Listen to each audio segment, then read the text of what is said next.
Operation सिंदूर का तो surprise था ही, लेकिन मेरे ख्याल में एक और सरप्राइज पाकिस्तान को लगा होगा कि उनको अलग इंटरनेशनल रिएक्शन की उम्मीद थी। उनको लगा कि भाई अब वो जाके चलाएंगे, देखिए अब हम अब विक्टिम हो गए, अब तक तो नहीं थे विक्टिम, अब तो विक्टिम हो गए, तब तो हमारी टेरिटरी में बहुत अंदर तक घुस के आ गए। लेकिन मेरे ख्याल में चीन की जो भाषा है वो भी भारत के लिए मेरे ख्याल में बहुत चौंकाने वाली है, क्योंकि वो उसमें कहीं भी ये नहीं लग रहा कि वो पाकिस्तान के साथ किसी भी लेवल पर जाके खड़े होंगे। छिप के हथियार दे दे, पैसे दे दे, वो बात अलग है। तुर्की की भाषा भी सॉलिडेरिटी की भाषा है, इंडिया की ऑपरेशन को प्रोवोक्ड एस्केलेशन कहा है, लेकिन उसमें भी सॉलिडेरिटी है और डी एस्केलेट करने की बात कही गई है।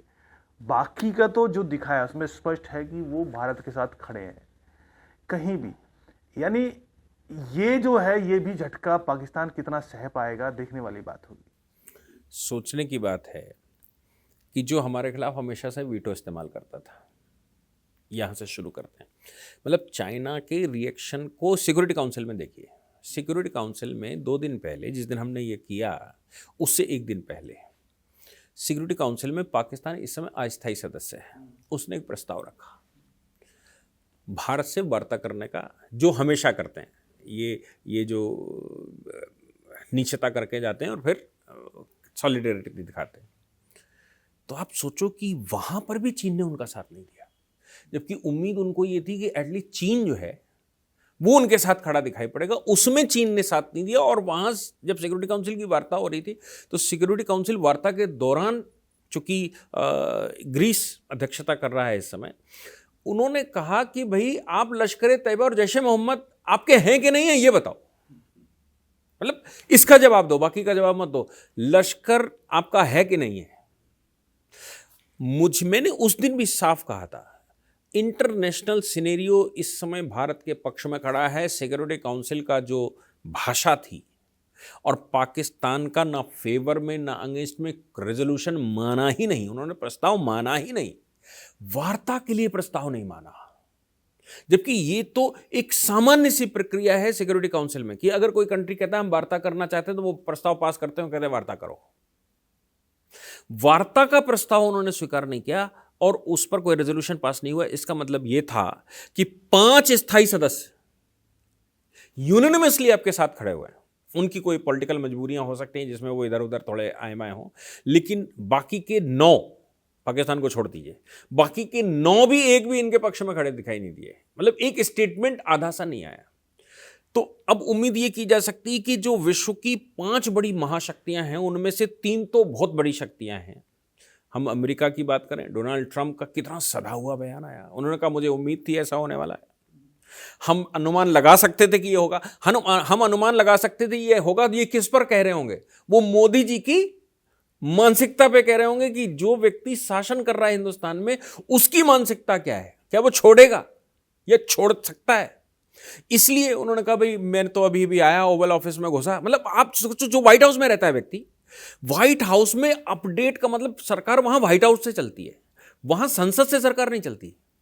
और व्हाइट हाउस ही सारी उनकी जो सीआईए और ये सबका अड्डा व्हाइट हाउस है। एक आदमी व्हाइट हाउस में रह रहा है, वो कह रहा है मैं ओवल ऑफिस में घुसा, वैसे ही लोगों ने मुझे बताया। यानी कि वो तो सिरे से इग्नोर कर रहा है कि ये कोई घटना ही इस तरह की नहीं, इन घटनाओं को हम रिकॉग्नाइज नहीं करते, ये तो होना ही है, हम इसको माइंड भी नहीं करते। वो पाकिस्तान का संकट होगा, वो इंटरनेशनल हम नहीं मानते क्योंकि हमारी पॉलिसी भी वही है। तो जैसे वो बोले ओवल ऑफिस में मैं घुसा और घुसते ही लोगों ने मुझे बताया, तो मुझे लगा कि उम्मीद तो ऐसी थी। यानी कि ट्रंप, अगर मोदी जी ये ना करते तो विश्व हम पर थूकता कि भाई ये अदनान सा कंट्री तुम्हारा ही अपना बच्चा है, आतंकवाद से पीड़ित है, आतंकवादी तैयार करता है और तुम ये कुछ ना कर पाए, और विश्व साथ में खड़ा है। ये 1947 की सिचुएशन नहीं है, ये 1965 की सिचुएशन भी नहीं है, ये 1971 की सिचुएशन भी नहीं है।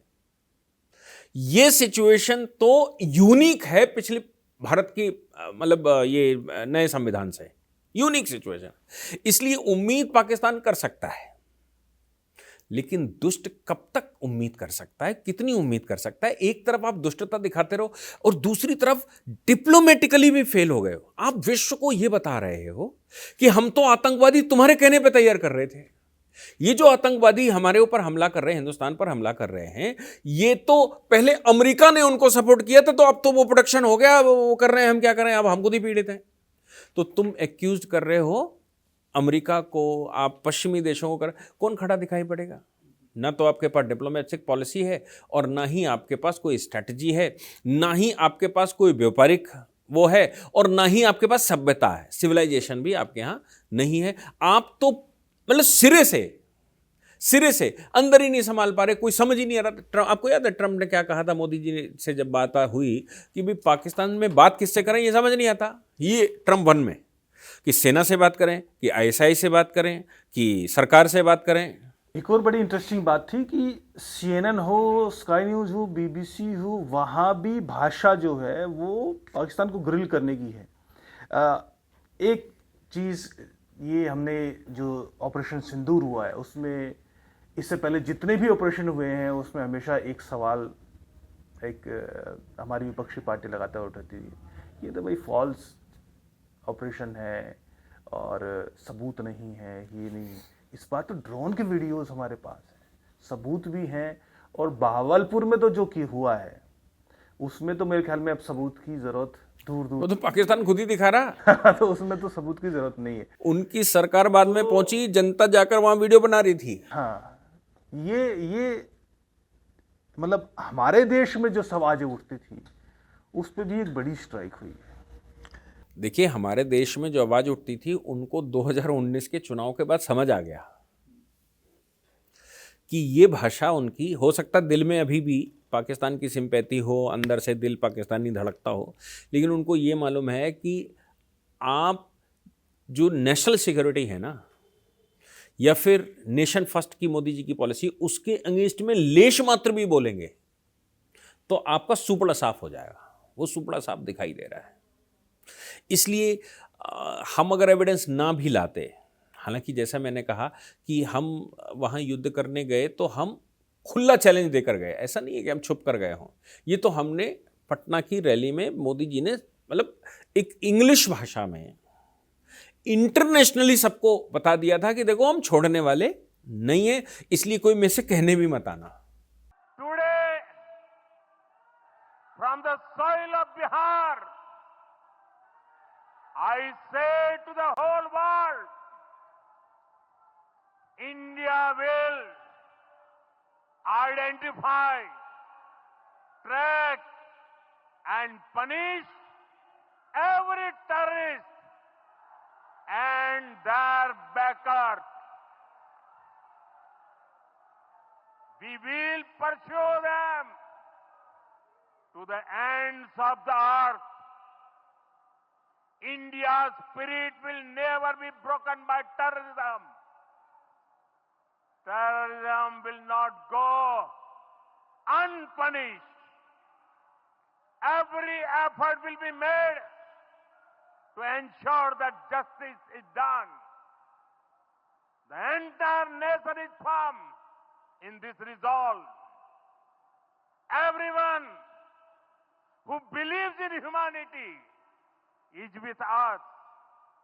I thank the people of various countries and their leaders who have stood with us in these times.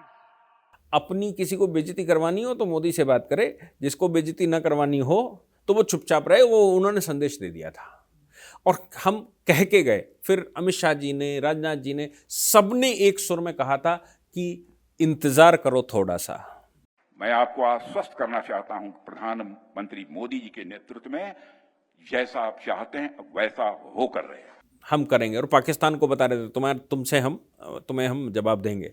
तो वो जो किया उसके साथ एविडेंसेस आ गए।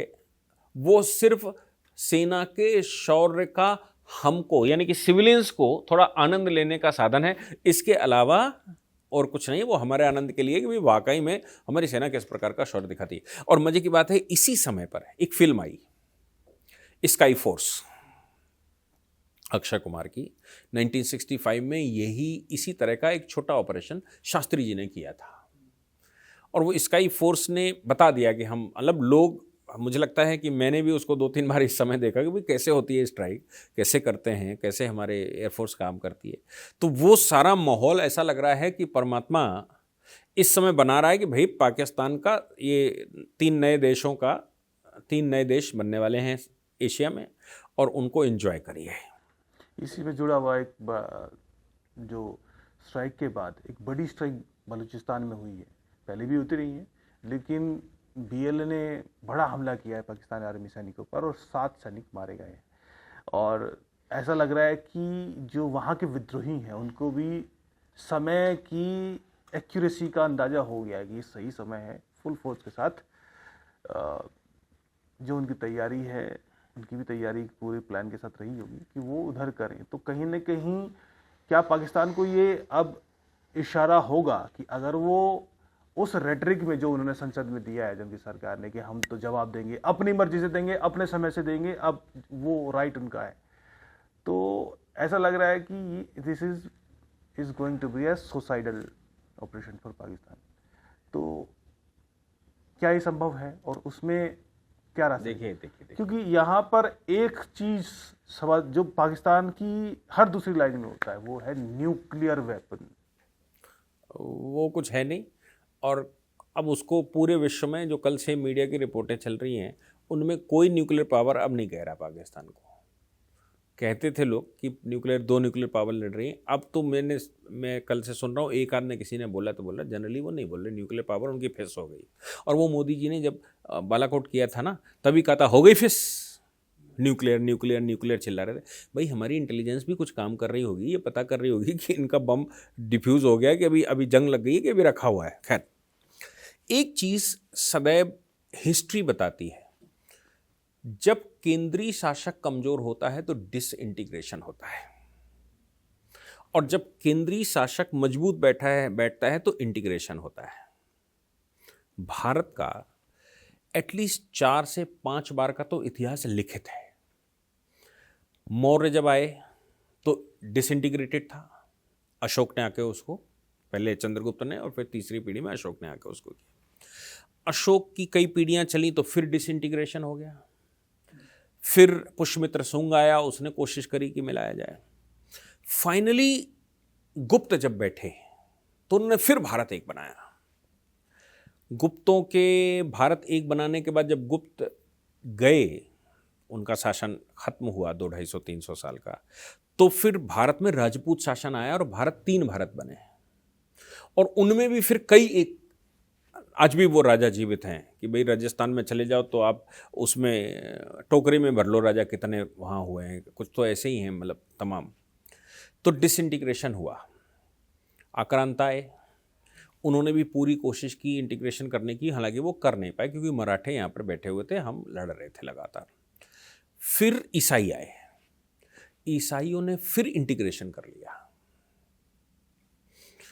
और ईसाई जब गए तो फिर डिसइंटीग्रेशन हुआ। पाकिस्तान उसी का हिस्सा है, म्यांमार उसी का हिस्सा है, बांग्लादेश आज का उसी का परिणाम है। अंग्रेज़ों के श्रीलंका, अंग्रेज़ों के जाने बाद तिब्बत, ये सब धीरे धीरे डिसइंटीग्रेट हो गए। हमने 70-75 साल बाद पहला शासक ऐसा बैठा देश में जो इंटीग्रेशन पर काम कर रहा है।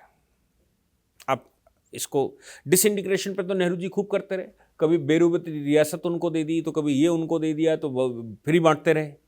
कभी उनका विचार था कि जम्मू कश्मीर पाकिस्तान चला जाएगा तो क्या बुरा है। पाकिस्तान बन गया और उस समय कांग्रेस यहाँ पर पावर में थी और उसके बावजूद पाकिस्तान बन गया, तो ये तो उनकी या तो नाकामी कहिए या उनकी पॉलिसी कहिए कि भाई डिसइंटीग्रेशन से कोई फर्क नहीं पड़ता। लेकिन 2014 मैं कहता हूँ वो 1996 में पहला शासक बैठा था वाजपेयी जी के रूप में, उन्होंने कारगिल करके एक ट्रेलर दिया था। 2014 में सरकार बैठी जो सिर्फ नेशनल इंटरेस्ट, नेशनल इंटीग्रेशन को ध्यान में रख के बैठी है। अब इसके जो इतिहास बताता है वो क्या है। अच्छा, इसके साथ जो बहुत सारे क्वेश्चन लोगों के रहते हैं वो है रिलीजन का क्वेश्चन, कि भाई हम रिलीजियसली उनको कैसे झेलेंगे। रिलीजन भी कई बार चेंज हुआ, भारत का रिलीजन कई बार चेंज हुआ। आप अगर वाइट पेपर पढ़ेंगे तो 59% या 49% ईसाई बताते हैं वो भारत में। जो उनकी जनगणना की जिसकी हम बात कर रहे हैं। हालांकि वो उसको क्रिप्टो बता देते हैं, इन पाइपलाइन बता, लेकिन वो बताते हैं कि 49% लोग भारत में ऐसे हैं जो ईसाइयत को फॉलो करते हैं और हम भविष्य में पूरा ईसाई बना देंगे। हम उसको यही मान के चलते हैं कि उस समय लोग पूजा पाठ कम कर दिए थे, घरों में पूजा शुरू कर दी थी, मंदिरों से बाहर मंदिरों में जाना बंद कर दिया था। मुसलमानों के टाइम पर, ईसाइयों के टाइम पर लोग कहने से घबराते थे कि मैं हिंदू हूँ। लोग कहने से ये घबराते थे कि ये आज से 10 साल पहले भी ये चलता था कि नहीं नहीं भैया हम तो धर्म पर विश्वास नहीं करते। तो पूजनीय सरसंघ चालक जी उस समय कहा करते थे कि भाई कई प्रकार के हिंदू थे। एक तो कहता है ठोक कर विवेकानंद की तरह गर्व से कहो हम हिंदू हैं। एक कहता है कि भाई हिंदू हैं तो लेकिन बोलेंगे नहीं। और एक कहता है कि नहीं नहीं हम तो सेकुलर हैं। और एक कहता है हम तो धर्म पर विश्वास ही नहीं करते, हैं सारे हिंदू। इतने प्रकार के हिंदुओं में हिंदू पैदा हो गए। आज लोग कहने लगे हम गर्व से कहो हम हिंदू हैं। ये भारत में चलने लगा। मुस्लिम बहुत बड़ी तादाद में ये कहने लगा कि अब हमारे पूर्वज भी हिंदू थे। ये सब कुछ बता रहा है कि भारत में रिलीजन भी पूरा पूरा चेंज होता रहा। मुसलमान जब बैठे तो उन्होंने सिर्फ इस्लामिक शासन चलाया, ईसाई जब बैठे तो उन्होंने ईसाइयत के हिसाब से शासन चलाया। आप सोचो जब अशोक बैठे तो उन्होंने हिंदुज्म का ही एक नया रूप बुद्धिज्म भारत में कर दिया। बुद्धिज्म से फिर से हम डेविएट हुए, फिर हम शैव हो गए। तो शैव, वैष्णव, ये हालांकि वो हमारे ही ग्रुप हैं, वो सब फाइनली हिंदू कहते हैं। लेकिन अगर मैं बड़ों की बात करूं, सीथियन की बात कर लीजिए, पर्शियन की बात कर लीजिए, वो सब भारत में आकर हिंदू हो गए। आप कनिष्क को ले लो, सब भारत में आकर हिंदू हो गए। इसका मतलब ये हो गया कि भारत के इंटीग्रेशन के साथ साथ जब कोई शासक ऐसा बैठता है जो भारत को इंटीग्रेट करेगा, इंटीग्रेशन के साथ साथ रिलीजियस इंटीग्रेशन भी होता है। रिलीजियस इंटीग्रेशन तभी होता है जब शासक स्ट्रांग बैठता है।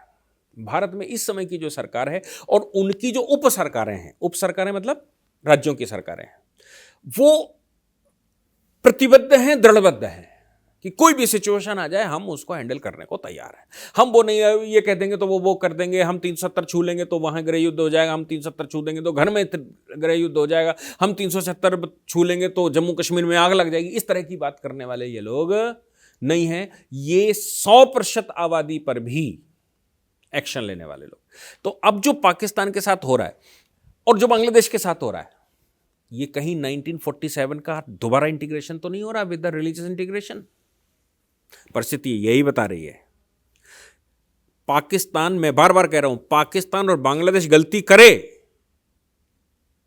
तो ये इंटीग्रेशन दोबारा भारत की खास बात यह है कि वो सब कॉन्टिनेंट को 400-500 साल में एक बार जरूर बना लेता है, एक कर लेता है।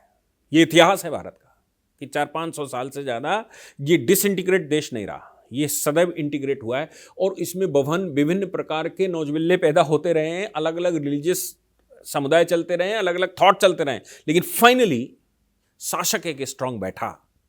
और उसकी दूसरी या तीसरी पीढ़ी, मैं मानता हूं मोदी जी की दूसरी पीढ़ी चल रही है। पहली पीढ़ी वाजपेयी जी की, दूसरी पीढ़ी मोदी जी की चल रही है। मोदी जी ने वो अलग जगह दी है। भविष्य ये बताएगा उनके बाद भी कि इंडियन सब कॉन्टिनेंट एक होगा या नहीं होगा। रिलीजियसली लोग वापस आएंगे कि नहीं आएंगे, लोगों को वापस आना होगा। कभी भी रिलीजन चेंज होता है तो उनके मन में, सीधी सी बात है, मेरा भी रिलीजन कोई बात करेगा तो कुछ दिन उसका हमको रिग्रेशन रहता है, कुछ दिन रेजिस्टेंस रहता है, लेकिन फाइनली समझ में आता है कि जिस रिलीजन में वो लोग रह रहे हैं वो तो आतंकवादी पैदा कर रहे हैं, तो क्या करें। तो लोगों को भविष्य अपने बच्चों का देखना होता है और उसको वापस लाना होता है। इसलिए पाकिस्तान टूटेगा। ये जो वहाँ हो रहा है ना, विश्व समुदाय शांत है, परमात्मा ऊपर से फूल बरसा रहा है, देवता आपके साथ खड़े हुए हैं, शासक आपका स्ट्रांग है, उसके उपशासक, उसका जो साथ देने वाले, उसके सेनापति हैं, वो सब एक सुर में बात कर रहे हैं। देश के अंदर जो रेजिस्टेंस था वो खत्म हो गया है। देश के अंदर जो इस्लामिक रेजिस्टेंस था वो खत्म हो गया है। देश के अंदर जो अपोजिशन का रेजिस्टेंस था वो खत्म हो गया है। ये क्या बता रहा है? ये इशारा कर रहा है कि इतिहास चाहता है कि वो भारत को फिर, बृहत्तर भारत को फिर एक बनाकर खड़ा करे। ये वो परिस्थिति बन रही है। निश्चित तौर पर ये अभी के तौर पर हाइपोथेटिकल प्लान के तौर पर हम इसको एनालाइज कर सकते हैं, लेकिन अभी इमीडिएट चैलेंज है वो, उससे मोदी सरकार कैसे निपटती है, उसके लिए तो कम से कम भारत तैयार दिखाई देता है। किसी भी मिस एडवेंचर के लिए, किसी भी अंतर्राष्ट्रीय स्तर पर जो भारत की जो छवि है, भारत की जो इमेजरी है, उसमें कहीं नहीं किसी तरह का डेंट ना पड़े, इसको लेकर भारत पूरी तरह तैयार है। अब आगे रोज नए नए डेवलपमेंट हो रहे हैं, हम इस पर आगे चर्चा करेंगे। आपका बहुत बहुत धन्यवाद सर।